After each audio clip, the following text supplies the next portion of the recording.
Halo semuanya, ketemu lagi sama Deddy Mas di sini. Dan ini adalah Kawasaki W800.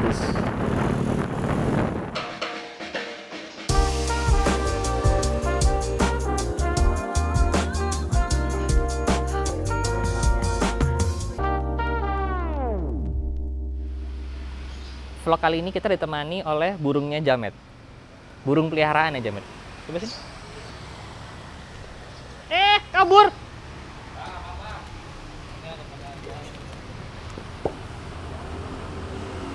Coba sini, Met. Kayaknya harus sama masternya kayaknya. Ini, lempar. Hei. Kok bisa? Luar biasa. Halo semuanya, ketemu lagi sama Deddy Mas di sini. Kali ini gua pengen ngebahas sebuah moge dari Kawasaki yang entah kenapa unitnya sedikit banget di Indonesia, padahal harga dan modelnya itu keren banget teman-teman. Mau tahu apa motornya? Ini dia motornya, Kawasaki W800.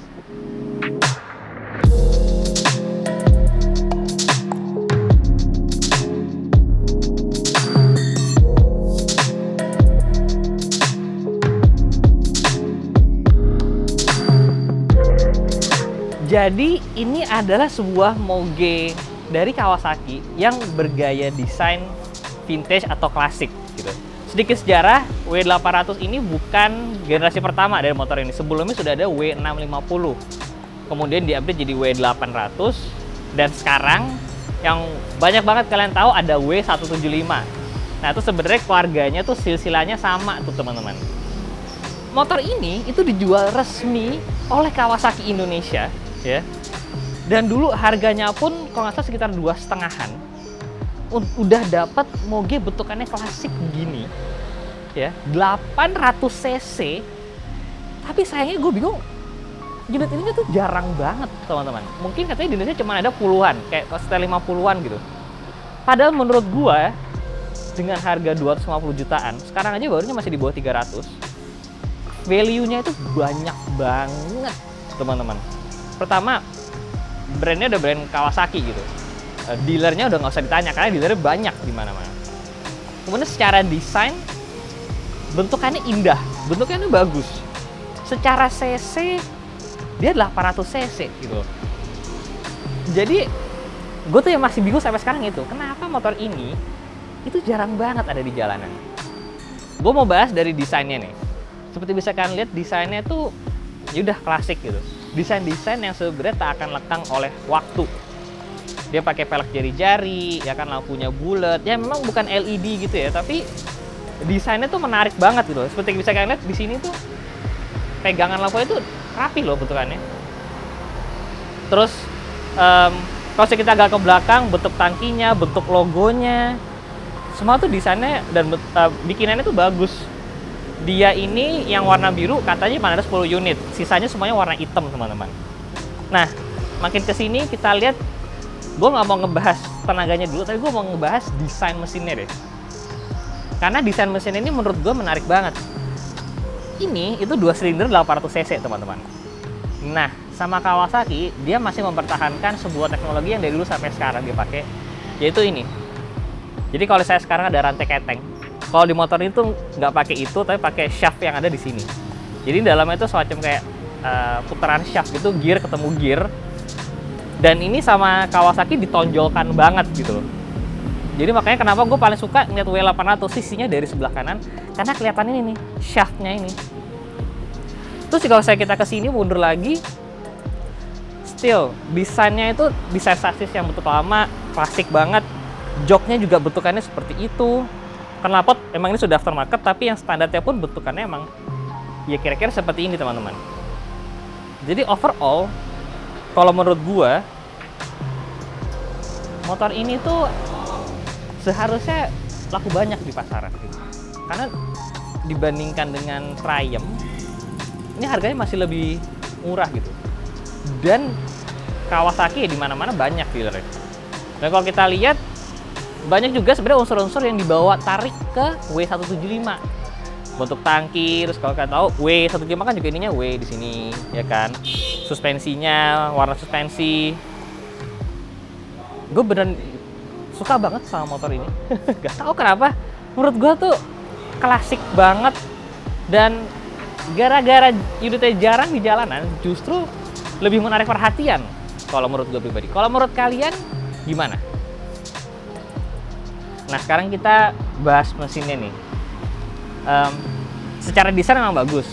Secara teknologi memang mesin ini ya bisa dibilang standar lah ya gitu.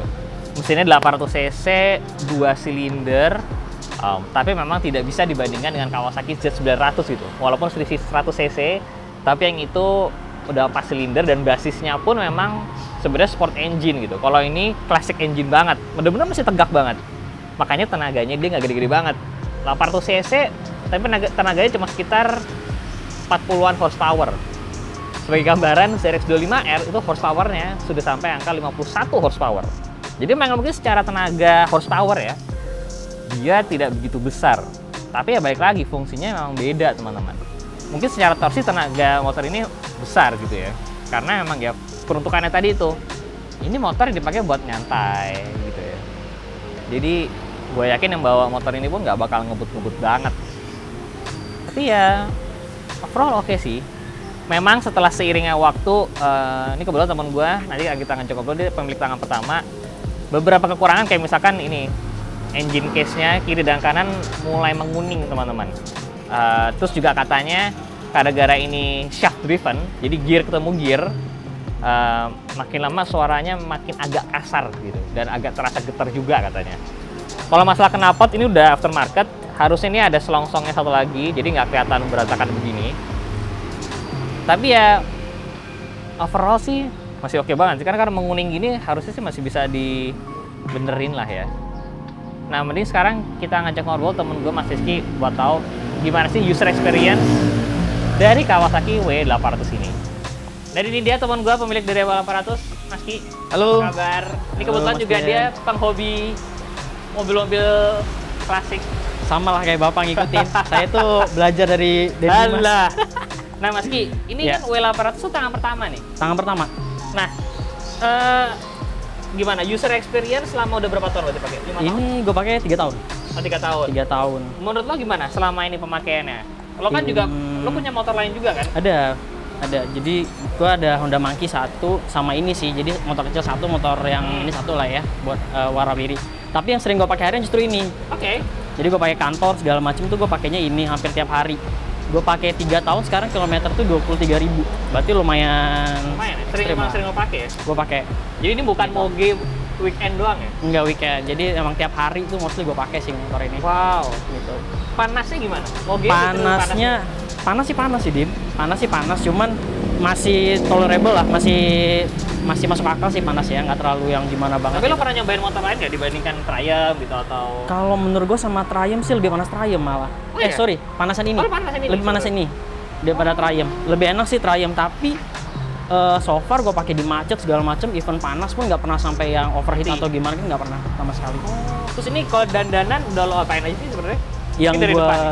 oh iya, yang gue tambahin di depan tuh sebenarnya gue nggak banyak dimodifikasi. Mostly semuanya itu masih standar aja nih motor. Yang gue tambahin cuma windshield, ini dari Dart UK. Karena gue kebutuhannya kan kalau misalnya lebih ke ini ya, buat angin Ya, biar nggak kena dada kan. Jadi buat mecah angin. Sama ini sih paling gue tambahin luggage stretch belakang. Karena gue juga suka Bawa barang. Gue juga kalau misalnya pergi-pergi tuh lebih sering kalau even dalam kota pun gue pakai side bag. Oh. Karena kalau kayak gemblok mulu kan kayak pegel kan. Jadi gue lebih pakai side bag. Sama yang paling ini gue ganti sih knalpot. Knalpotnya aja. Yang lainnya standar. Ban kayaknya udah ganti juga ya? Ban udah ganti karena udah setelah 2 tahun tuh udah habis Iyalah. ininya. Terus gue ganti kayaknya yang paling masuk akal sih sekarang pakai Pirelli sih ya yang tipe ini nih. Oke. Nah, kalau secara boros bensin nggak nih? Pasti banyak yang nanya nih, Bang, boros bensin nggak sih? Boros. Oh, boros. Jujurnya boros. Boros Ini- tuh berapa? Mungkin 117 atau 18. Untuk motor ya boros sih menurut gue. Ya, Kalau Iyalah. tapi nggak tahu deh. Kalau misalnya Triumph pengalaman atau Lo R90 jujur, gimana? gue gak pernah ngitung sih. Nggak pernah itu ya. Gue tuh karena tangki juga gede banget. Ini kan tangkinya cuma 14 liter. Pokoknya setiap jalan 150-160 kilo tuh lampu udah nyala. Jadi kayaknya Lumayan lah ya. lumayan. Dan Mas Ki ini kebetulan postur tubuhnya mirip sama gue nih, tinggi-tingginya, Kurang kecil-kecilnya. lebih, ya. Berat nggak bawa ini? Enggak sama sekali. Karena ini Enteng kebetulan banget. pendek ya. Iya, dan ini posturnya emang nggak terlalu tinggi Ini motornya. nggak lo tinggi, nggak lo pendekin. Enggak gue pendekin. Sorry, gua Emang naik iya. Standarnya sih emang segini aja, Dim. Dan emang nggak terlalu tinggi sih nih motor. Nggak, ini nggak tinggi sama sekali loh. Nggak tinggi sama sekali. Tuh. Iya, pendek ya motor. Jadi kaki tuh makin bisa napak gitu kan. Stang juga nggak diganti ya. Stang nggak diganti. Jadi Emang begini nih standarnya. begini ini standarnya. Nggak ada yang diganti sama Nah, sekali. Being ini kan Kawasaki ya. Mm. Gimana tuh reliability-nya? Kalau gua sih so far ya pakai merek Jepang tuh kayaknya lebih reliable deh menurut gua ya Oke. pribadi, karena gua pakai selama 3 tahun pun yang gua lakuin cuman perawatan maintenance rutin, ganti oli doang. Ganti oli, nggak ada bocor-bocor apa segala macam tuh 3 tahun sama nggak ada sekali. packing bocor, Packing bocor elektronik gitu. issue, Elektronik itu sama sekali nggak ada. aki tekor. Aki tekor nggak ada. Aki Dan tekor nggak ada. agak percaya nggak nih Dim? Gue kan baca di forum ya, ada orang yang udah pakai W800 lama nih yang seri tahun 2000-an di luar nih. Dia tuh baru ganti aki tuh bisa sampai 8 tahun. Gue juga nggak tahu tuh kenapa, gimana. Dan setahu gue sih gue pakein 3 tahun belum pernah sama sekali ada drop aki apa segala macem. Pasti juga ada yang nanya nih, Bang, itu kan moge. Biaya servisnya mahal nggak? Enggak. Memang olinya agak khusus. Olinya Oke. dia sih ya standar lah ya. Kalau di Kawasaki kan ada beberapa option tuh. Gue pakai yang emang buat moge. Itu kalau ganti oli cuma 3 liter. Oh, cuma 3 liter? Cuma 3 liter doang. Dan itu 1 liternya mungkin 250.000. Jadi sekitar 7,5 lah sekali ganti oli, dan itu per 5.000 kilo kan. 5.000 Oke lah kilo tuh per 6 bulan lah ya kalau normal. Ya emang nggak mungkin semurah motor 250 cc lah ya. Betul. Pasti ada Tapi di atasnya. Di atasnya. Tapi masih make sense lah ya. Masih make sense banget. Dan ada beberapa parts tuh yang dia kompatibel dengan merek Kawasaki motor yang lain. Hah? Oh ya? Iya, jadi kayak kampas rem segala macem tuh gue malah nggak pakai, nggak spesifik buat W800 gitu. Oh, Nggak. gitu? Iya. Jadi ada persamaan dengan punya Ninja. Oh ya? Iya. Jadi kayak nggak ada isu sih buat ngerawat ini tuh, bener-bener menurut gue murah 3 banget tahun ini. nggak pernah ada yang diganti sama sekali nih? Sama sekali nggak ada. Even Oke sampai perawatan kayak rantai apa segala macem, electrical nggak ada pernah ada isu. Normal semuanya. Oke dong ya, dan itu bisa di Kawasaki mana aja? Kawasaki mana aja. Tadi gue pikir kan ini hanya bisa di Kawasaki yang spesifik buat moge atau apa, enggak. Ternyata even gue coba beberapa bengkel Kawasaki yang beda-beda, mereka semua cover bisa ngerjain kayak gini. Ini Nggak ada kan masalah. injeksi kan, nggak harus Injeksi. colok-colok laptop gitu-gitu, ribet nggak tuh? Dia Atau itu selama ini nggak pernah sebenarnya nggak pernah ada masalah, tapi kalau bisa tune up dia punya patch-nya gitu ya, kayak Oh iya, iya. komputernya. Itu juga cuman ngelihat, nggak ada sih sebenarnya. Bahkan kalau nggak ini mereka nggak perlu nge-set AFR kan, air flow ratio gitu. Jadi mostly sih nggak ada, karena nggak ada yang perlu di reset atau apa, bener-bener basic banget sebenarnya motor. Gitu. Jadi sebenarnya sejauh ini pengalamannya Mas Rizky terhadap W800 positif ya? Kalau gue sih positif sih, sampai saat ini sih belum kepikiran buat ganti atau Dan apa gitu. gue sih lebih milih value-nya itu sih yang kayaknya Iya betul. value-nya tuh maksud gue ya tadi reliable, Reliable. service harganya masih oke, Dan dealernya di mana-mana. dealernya di mana-mana. Di Jadi, mana-mana. kenapa nggak laku ya? Bukan nggak laku, kenapa unitnya sedikit ya di Indonesia Nah ya? itu nggak tahu tuh Kawasaki Nah, gitu. Sekarang ngomongin harga bekas nih, ini juga Iya. menarik. Jadi gimana nih harga bekasnya?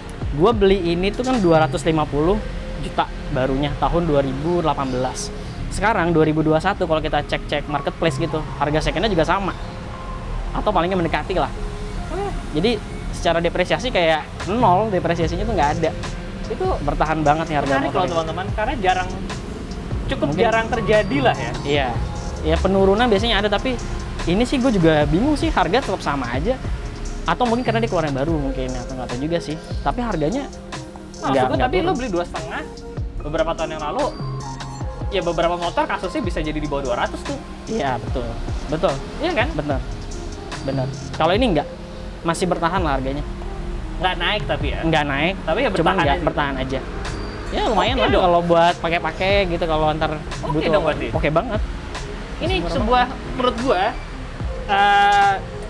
sebagai pecinta otomotif roda 2, ini fenomena yang agak aneh gitu loh. Iya. Motor yang desain apa build-nya oke, desainnya oke, reliability-nya oke, dari sebuah brand yang oke, yang dealernya di mana-mana, yang harganya make sense, tapi unitnya nggak banyak. Padahal harga secondnya juga nggak turun-turun banget, nggak turun bahkan. Nggak turun. Gitu. Jadi ini sebuah fenomena yang kayak, apa ya, ada apa dengan W800? Gitu. Menurut gua sih harusnya bisa laku lebih banyak. Cuma Kawasaki, saya dikasih satu boleh loh. Boleh dong. Malah minta Kawasaki. Yaudah, Mas Rizky, gue boleh nyobain Siap. nggak? Gua Boleh dong. Penasaran ya kayak gimana. Cobain Mas Tim. Siap. Oke, dari sini kita cobain teman-teman. Kawasaki W800.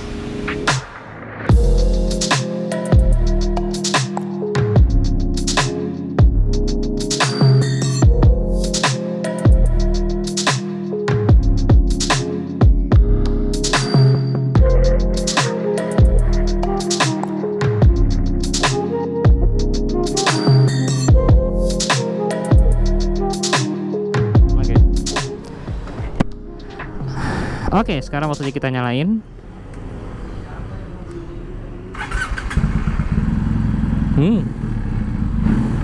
Oke. Ada getaran sih emang terasa. Tapi kaki gue napak. Oke. Bismillah. Kopling cukup enteng. Motor tidak terasa begitu berat, teman-teman. Masih cukup oke. Posisi berkendara sih enak, nyantai, tapi tidak nyantai banget karena emang ini tidak begitu tinggi. Mungkin kalau mau dibikin lebih nyantai lagi ya ditinggiin. Tapi kalau gue sih segini just fine. Terasa besar apa tidak motornya? Oke lah, nggak kayak berasa kayak gede banget gitu, enggak, karena ya motor ini cukup pendek ya. Kita coba buat nyalip.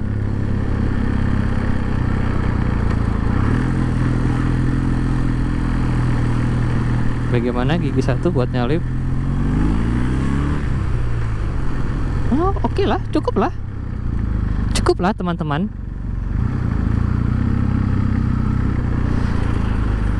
Nah, sekarang coba kita agak tarik di Antasari.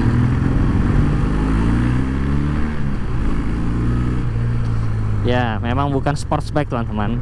Menurut gue bukan cruiser atau gaya retro yang paling kenceng, memang bukan. Tapi oke lah, just fine lah. Memang yang gue rasakan adalah getaran. Ya mungkin ini gara-gara shaft drivennya kali ya. Tapi terasa ada getaran. Dan di sekitar 3000 rpm lah ya.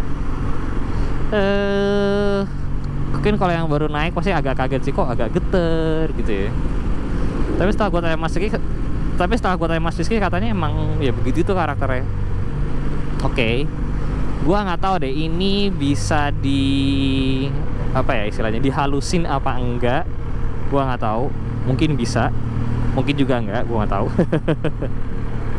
Ya.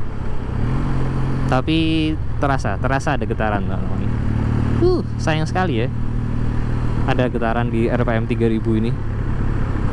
Ya kalau kalian mainnya di bawah 3000 sih aman-aman aja sih, kayak gini 2000 gitu. Itu aman-aman aja sih.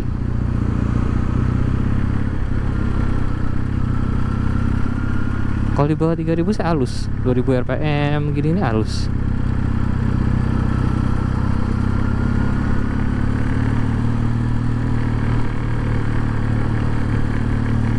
Gue suka kokpitnya standar klasik gitu ya, simple. Ya memang ada takaran bensin, tapi ada warning bensin nyala, jadi tenang. Ada warningnya kok, nggak ada warningnya tiba-tiba mati gitu, nggak.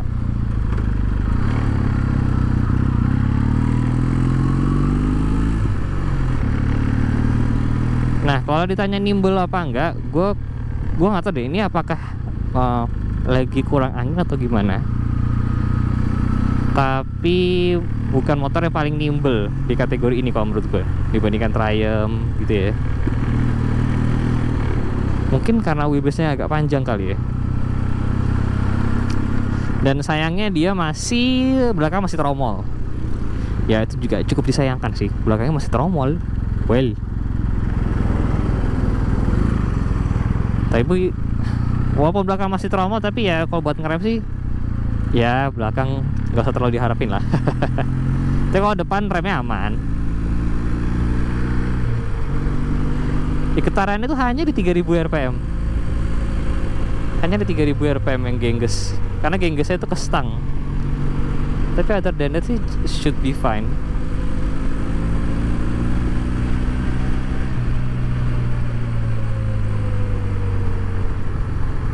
Mungkin kalau udah lama-lama ya jadi terbiasa juga kali ya.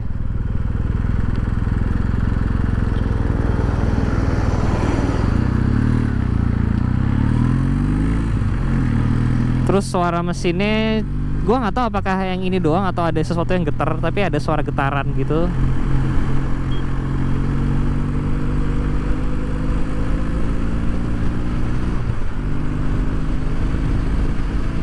Cuma naikannya enak, naikannya empuk mobil ini, surprisingly empuk. Udah joknya empuk, suspensinya nyaman, plush gitu loh rasanya.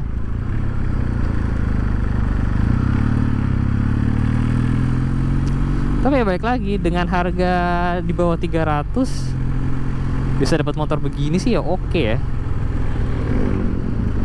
Saingannya mungkin yang di bawah ini itu ada Royal Enfield Interceptor yang 650 cc. Kalau dibandingkan ini menurut gue rasa-rasanya ini lebih enteng. Dan ini juga kayaknya lebih pendek sih ingat gue. Dan ini warna birunya tuh bagus loh. Gimana kalau menurut kalian guys? Bagus nggak motornya? Keren nggak? Oh gue sih suka ya. Value yang didapetin tuh loh. Motor ini menurut gue worth it sih. Coba kasih tahu tanggapan kalian tentang motor ini, atau kalian lebih prefer motor yang lain? Kalau gitu, sekian dulu aja untuk vlog kali ini. Saya Safety Jalan. I'll see you in the next video guys. Bye bye.